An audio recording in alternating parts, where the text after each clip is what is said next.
Number of new business startups has fallen to an all-time low. This is according to human capital management group Adcorp.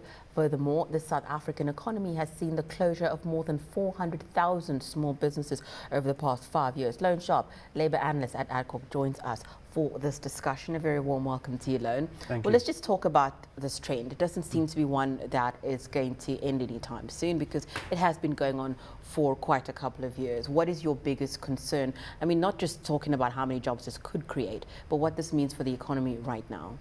Well, you know, 43% of all jobs in South Africa are created by businesses employing less than 5 people, and 68% of all jobs are created by businesses employing fewer than 50 people. So if you're talking about job creation, you're talking about small businesses in South Africa. And it's absolutely alarming that since 2006, when the number of small businesses peaked at about 2.4 million, we've shed 440,000 of those businesses over the last 5 years.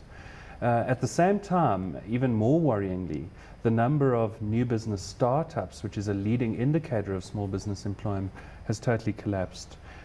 Usually about 5 years ago, 250,000 or so South Africans were trying to start their own businesses at any point in time.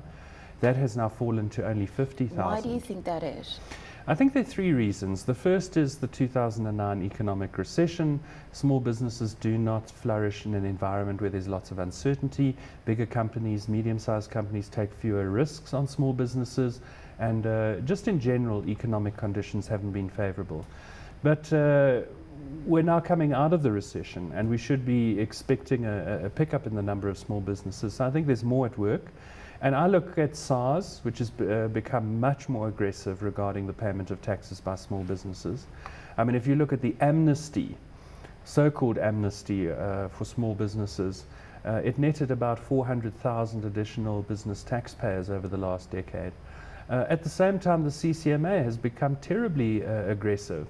They now make 158,000 claims per year against small businesses in South Africa, which is a significant amount. So this is now what you've talked now is the reasons that existing businesses would be, folding. But what do you think is preventing entrepreneurs from starting their own businesses?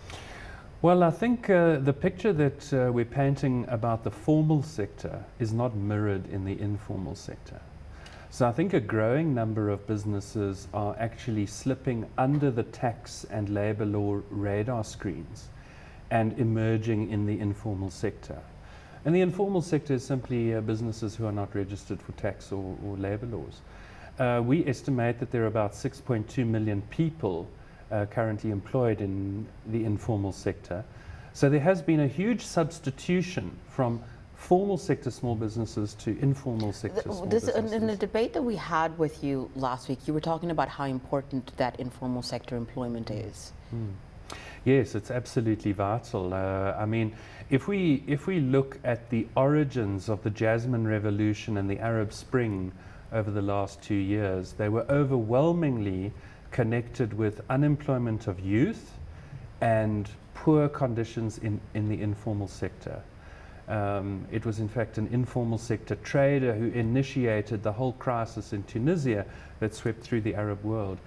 If we have anything remotely like those circumstances in South Africa, and I think the rating agencies are now monitoring this very closely, we have a potential political instability in South Africa if we don't get a handle on the increasing informalization of the economy. Let's talk a little bit about competitiveness. You were talking about when it just comes to all the cases that are going before the CCMA, and you were saying that the labor laws are much more onerous. This is what you say, much more onerous on small business as compared to big business, and that sometimes you've got a small business that is expected to give its employees the same kind of treatment that you would expect from a big business. Just talk to us a little bit about that, because shouldn't you have a level playing field when it comes to you and your skills? If you were talking about being the person that's the employee, that, if you're working for a small company, you would want to be compensated the same for your skills if you're working for a bigger company.